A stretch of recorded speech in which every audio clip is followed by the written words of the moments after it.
Yo, what's good guys? Today we're watching Secrets of the Euro, and yeah, let's watch. Prior to 2002, most European countries had their own independent currencies. France had the French franc, Italy had the Italian lira, and Finland had the Finnish marker, to name just a few. It made They look all the same, a lot more man. complicated, as you needed to change your money for each different country, often incurring exchange rates, commissions, and fees. What's more, there was often vast disparity between the values of each currency. Whilst the Italian lira banknote stretched all the way up to 500,000, the highest denomination French franc was only 500. So if you were visiting one from the other, it would be very difficult to gauge how much you were actually spending. You know what's super funny already? It's like they all have this. It looks the same. Honestly, man, not a big fan of the euro. Anyways, I don't know how that stuff works, but it looks so. If I was back then there and I see all this money, I'm like, yo, bro, we have the same looking currency. Why not make it the same? It's that easy. It's that easy. Come on, man. It was a nightmare. The case for a shared common currency was therefore an obvious one, and it was an idea that had been talked about and was being worked towards for decades. Without getting into the precise history, the euro as we know it was first introduced for non-cash transactions on New Year's Day 1999, and then the first banknotes in that's so on New Year's soon. Day 2002. The only countries that did not adopt the currency were Denmark and the United Kingdom, although there are several other EU countries who don't yet meet the economic criteria, but will make the change once they do. Damn. And since those they said you can't be broke in 2002, they've just finished releasing a new and updated series, which this video is going to take a look at. Now, I'm not going to get into any of the pros and cons of the currency, or any of the economic arguments or considerations. Instead, I'm going to approach the euro purely as a banknote collector, as someone who likes shiny and colourful objects with a cool story, not as a critic of the currency itself. If you enjoy this video... Why is this guy saying banknotes? Anyways, man, I don't know why, but I'm in love with the American dollar, man. Like, so many dead presidents in my pockets. Like, it's so, I don't know, so different. But then the euro just has a building on it. Like, not to like, you know, I guess put down your currency, but like it's a euro, like, okay. But it's an American $100 bill. If I gave you that, I know you'd be thanking me. You'd be like, whoa, what the hell? He gave me $100.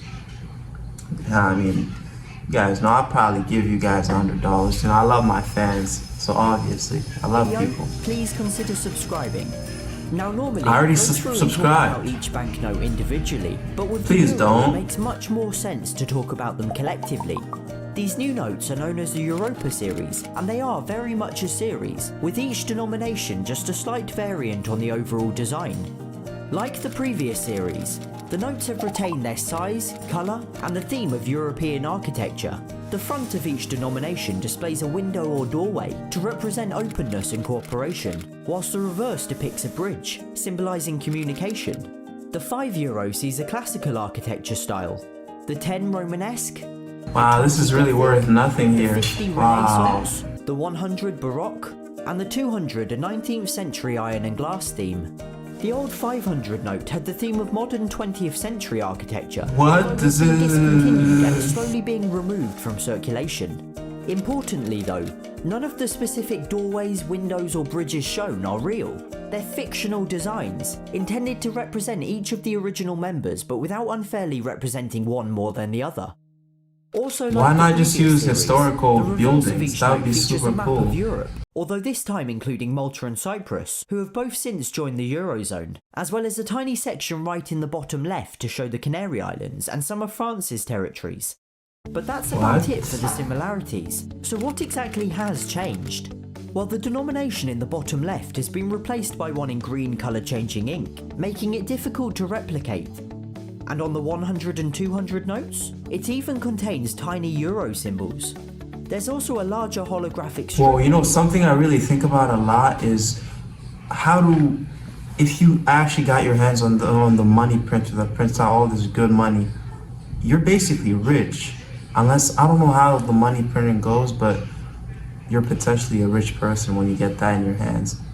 But what makes, I think it's somewhere out there in the markets. It's probably the paint they use. I don't know. Because I don't know why is there not a glitch like this. Cash App methods work, but how can you not print money? They always get the fakes. I don't know if you guys are understanding what I'm trying to say. It's like there is so much technology today that you can get your hands on, but we can't print money. Like regular civilians can't print money. What are the governments using? What type of ink? Because all these materials are there somewhere. Black market, you name it. Yeah, you gotta look into this, man. Something's not right. This time containing an image of Europa, a figure from Greek mythology after whom the continent was named. Europa can also be seen in the watermark of each note, alongside the denomination and piece of architecture, although admittedly it does kind of resemble a kid's drawing. It looks dead. In terms of other security features, both series are fairly similar. Obviously they all featured the Orion constellation, a group of 5 circles or donuts which can be detected by printers and computer software in order to prevent photocopying. This feature was included on banknotes in secret for many years, until a member of the public first detected it on a €10 note, hence the name and the fact that it sort of doesn't really resemble Orion. Under UV light, certain elements of the notes glow to indicate their authenticity, including the stars in the flag and the stars around the architecture, as well as creative, I guess. Tiny glowing flecks are also visible, Damn. something they purposely. Too creative. Why are you going this far? I have to struggle with a bill. Man, this is why hacking when they put all this money in their banks, that's the perfect opportunity to get this money. Because when you're dealing with software stuff, it doesn't matter. There's no way to validate if the money is real or fake. You're using an account. Boom, you buy something online. If there's money in the card, it's gone.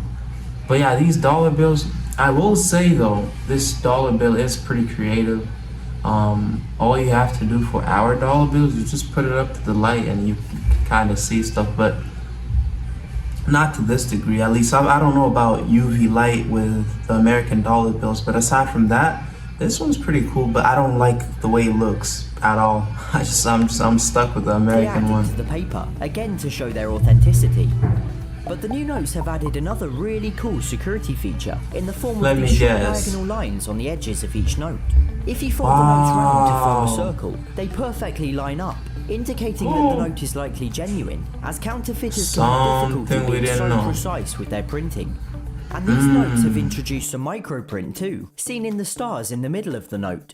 If you look extremely closely, you'll see the word Euro repeating in 3 different alphabets. Again, something that counterfeiters cannot achieve with inexpensive printers. And what is probably my favourite hidden feature? I'm sure you can copy money flag of Europe somehow. in disguise. How cool is that? However, having said all that, you'd be right to accuse these notes of being boring. They're deliberately plain and devoid of any personality. Europe is an exceptionally diverse continent, with the finest architecture on the planet, and yet they've opted for fictional designs. But I'm surprised, right? These banknotes are used by an ever-increasing number of countries, and they can't be seen to favour certain ones. And where the banknotes fall short, the coins certainly deliver. The Euro coins are arguably the coolest and most collectible in the world. Each country has their own designs, and they can therefore be much more personal. The Colosseum features on the Italian 5 cents, for example, and the Brandenburg Gate on the German 10.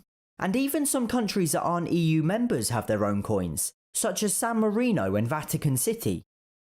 In total, there are more than 300 different designs across the different values and countries, making them an absolute dream for collectors. They most certainly...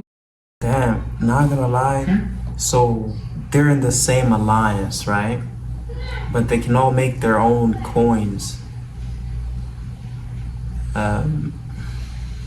So if I have a coin from Italy, does that mean it's gonna work if I go to the UK or like Finland? Or does that mean I need to exchange the coin?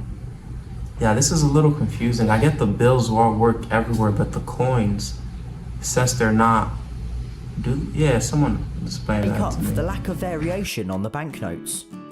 But if that's still not enough, there are some Euro banknotes that are decidedly more interesting. This is a Zero. euro, a souvenir note printed on real banknote paper, with real Zero. security features and authorised by the European Central Bank. It has a watermark, glows under UV light, and feels and looks exactly as you'd expect a real euro to. And whilst this one features the atomium in Brussels, like the coins, there are literally hundreds of different designs. So whilst the euros themselves might be slightly dull, that's necessary. They're the second most traded currency in the world, and represent such a vast population area. Second most traded, that means America's number one. Let's go, baby. But what is it called? Yeah, having a zero note is pure autism. Like, come on, guys, we're past this. You have a euro that's $0. You wasted all that material when you could have painted a $200 euro. Come on, man, like zero. It's like, you know, when you're a kid and someone's like, hey, how much can I buy this from you? And the kid's like, oh, $0. So you could literally take out that bill and be like, hey kid, here's $0.